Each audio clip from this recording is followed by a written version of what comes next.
Hello guys, আসসালামু আলাইকুম। তোমরা কেমন আছো? আশা করছি ভালো আছো। আজকে আমি মাংসের কদম ফুল বানিয়েছি। দেখে ভালো লাগলে লাইক, কমেন্ট, শেয়ার করে দিও। কেমন?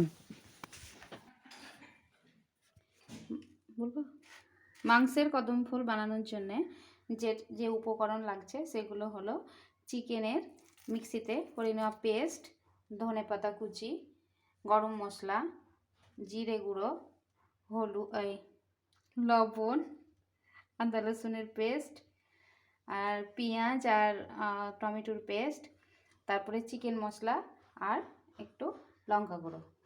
আর যেটা লাগছে এই বাসমতি চাল ভেজানো।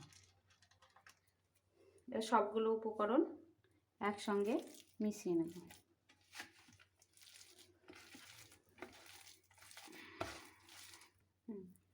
এবার সবগুলো উপকরণ মাখানো হয়ে গেছে। হাতে তেল মাখিয়ে নিয়েছি। এবার এগুলো গোল গোল করে নেব। এইভাবে গোল গোল করে নেবেন। তারপর চালে এরকম করে কোট করে নেব।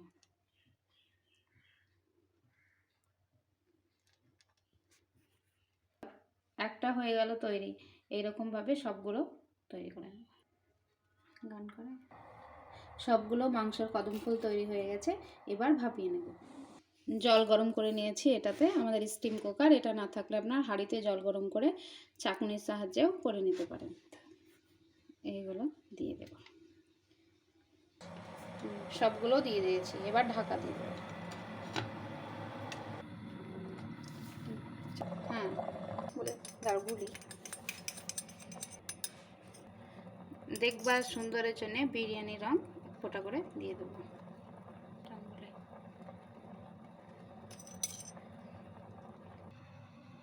কিছুক্ষণ ঢাকা দিয়ে রাখলাম।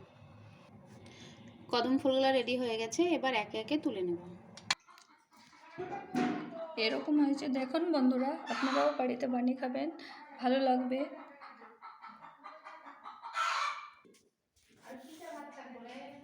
একটা ইয়াতে ঝুড়িতে কথা বলেন না।